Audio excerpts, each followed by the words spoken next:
Wassalamualaikum warahmatullahi wabarakatuh. Di sini saya akan mempresentasikan yang terhormat Pengasuh Pondok Pesantren Al Banifida Bihanifil Umida, yang terhormat para guru-guru dan para staf gurunya, para pengurus, dan yang terhormat semuanya guru-guru saya, semoga mereka mendapatkan keberkahan. Dan yang terhormat lagi untuk yang saya hormati dan saya sayangi dan saya cintai adalah kedua orang tua saya yang di rumah, semoga dilimpahkan rahmatnya. Dan yang terhormat Bapak Sugi, semoga yang saya hormati Bapak Sugi, Bapak Muklis dan Bapak Eko, semoga selaku bapak teman-teman saya, semoga mereka diberkahkan dan diselamatkan di akhirat, amin amin ya rabbal alamin. Ya, di sini saya akan mempresentasikan karya saya, yaitu yang berjudul Kisah dalam Al-Quran. Kisah dalam Al-Quran. Jadi menurut manhafal Al-Quran, pemberian Quran tentang sesuatu yang bisa mencari atau berasal dari kata al-qasd itu mencari atau mengikasi, menjaga jarak, bentuk sadar, berita berlarutan, yaitu itu bentuk masdar, qasas atau yaitu kisah memberitahukan mengenai suatu kejadian, suatu sejarah, satu kisah pada zaman dahulu dalam Al-Quran. Itu yang saling berurutan. Dan Al-Quran, pemberian Quran itu tentang hal ihwal dan di masa lalu, berurutan terdapat dahulu, peristiwanya itu telah terjadi ribuan tahun yang lalu. Dan macam-macam kisah-kisah dalam Al-Quran itu ada.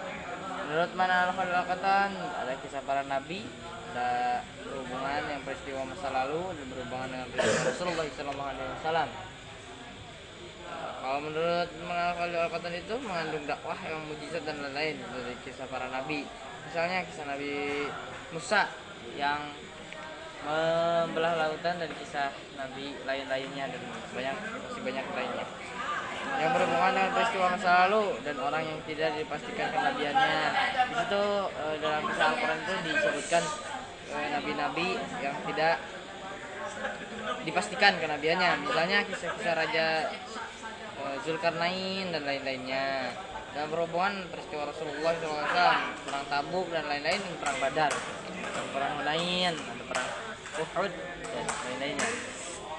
Selanjutnya itu ada tujuan kita mempelajari kisah dalam Al-Quran itu adalah yang pertama, menurut Muhammad Sirizin itu menetapkan waktu dan kerasulannya,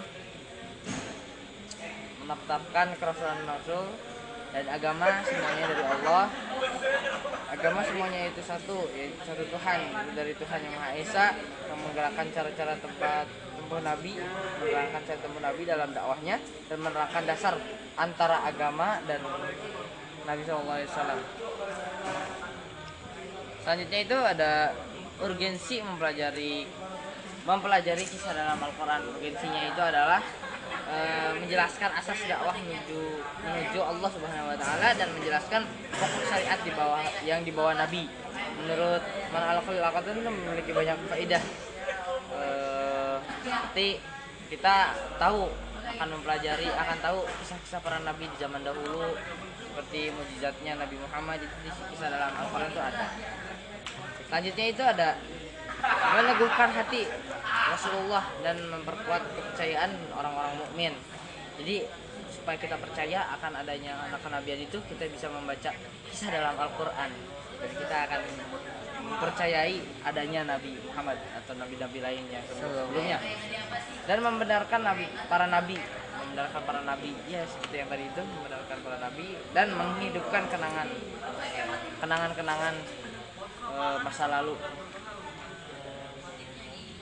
atau kita jadi menambah wawasan sejarah bagi kita, dan menampakkan kebenaran Nabi Muhammad jadi kita bisa menampakkan kebenarannya itu lewat kisah dalam Al-Quran.